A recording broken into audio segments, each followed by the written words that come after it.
The Love Song of J. Alfred Prufrock by T.S. Eliot, read by Brandy Lee Morendo.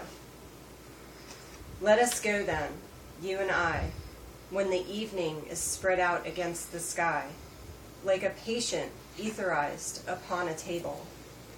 Let us go through certain half-deserted streets, the muttering retreats of restless nights in one-night cheap hotels and sawdust restaurants with oyster shells, streets that follow like tedious argument of insidious intent to lead you to an overwhelming question.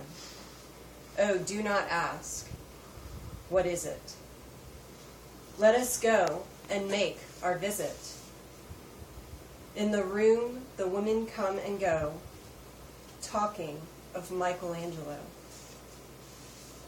The yellow fog that rubs its back upon the window panes, the yellow smoke that rubs its muzzle on the window panes, licked its tongue into the corners of the evening, lingered upon the pools that stand in drains. Let us fall upon its back the soot that falls from chimneys, slipped by the terrace, made a sudden leap, and seeing that it was of soft October night, curled once upon the house and fell asleep. And indeed there will be time for the yellow smoke that slides along the streets, rubbing its back upon the window panes. There will be time to prepare a face to meet the faces that you meet. There will be time to murder and create, and time for all the workers and days of hands that lift and drop a question on your plate.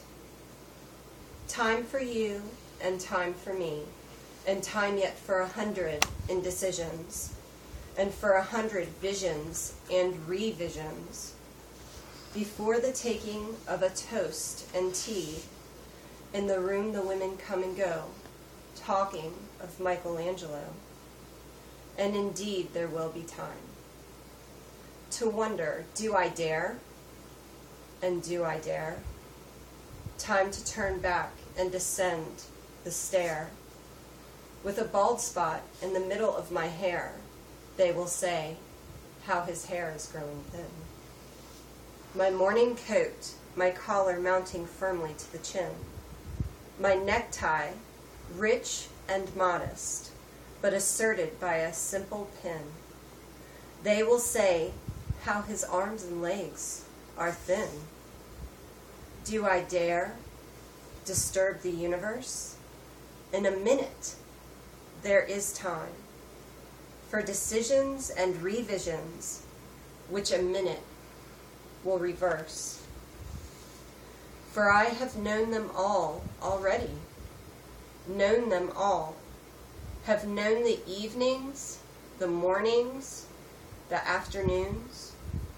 I know the voices dying with a dying fall, beneath the music from a farther room. So, how should I presume? And I have known the eyes already, known them all, the eyes that fix you in a formulated phrase. And when I am pinned and wriggling on the wall, then how should I begin? To spit out all the butt ends of my days and ways? And how should I presume? And I have known the arms already, known them all.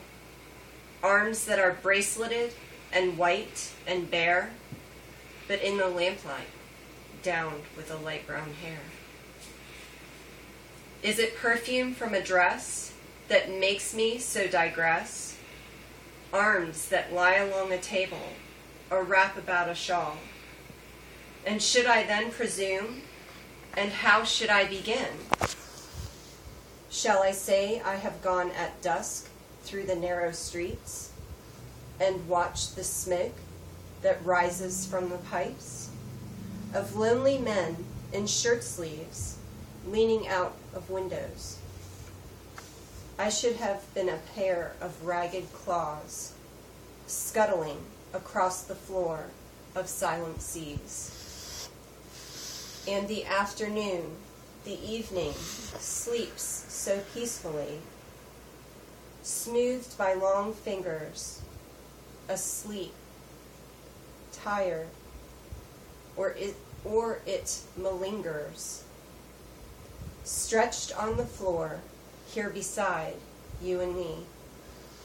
Should I, after tea and cakes and ices, have the strength to force the movement to its crisis? But though I have wept and fasted and wept and prayed, though I have seen my head grown slightly bald, brought in upon a platter, I am no prophet, and here's no great matter.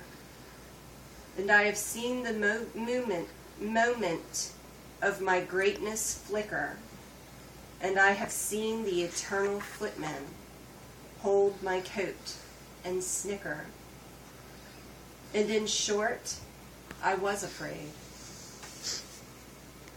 And it would have been worth it after all. After the cups, the marmalade, the tea, among the porcelain, amongst some talk of you and me, would it have been worthwhile to have bitten off the matter with a smile, to have squeezed the universe into a ball, to roll it towards some overwhelming question, to say, I am Lazarus, come from the dead, come back to tell you all, I shall tell you all. If one selling a pillow by her head should say, that is not what I meant at all, that is not it at all. And would it have been worth it after all? Would it have been worthwhile after the sunsets and the dooryards and the sprinkled streets, after the novels, after the teacups, after the skirts that trail along the floor? After this and so much more, is it impossible to say just what I mean? But as if a magic lantern through the nerves in patterns on a screen. Would it have been worthwhile if one settling a pillow or throwing off a shawl and turning toward the window should say, that is not it at all. That is not what I meant at all. No, I am not Prince Hamlet, nor was I meant to be. I am an attendant lord, one that will do, to swell a progress, start a scene or two. Advise the prince, no doubt, an easy tool. Differential, glad to be of use. Politic, cautious, meticulous, full of high sentence, but a bit obtuse. At times, indeed, almost ridiculous, almost at times the fool. I grow old. I grow old. I shall wear the bottoms of my trousers rolled. I shall part my hair behind. Do I dare eat a peach?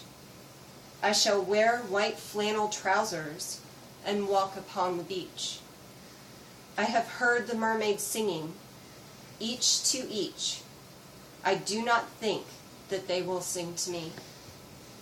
I have seen them riding seaward on the waves, combing the white hair of the waves blown back, when the wind blows the water white and black. We have lingered in the chambers of the sea. by sea girls wreathed with seaweed, red and brown, till human voices wake us and we drown.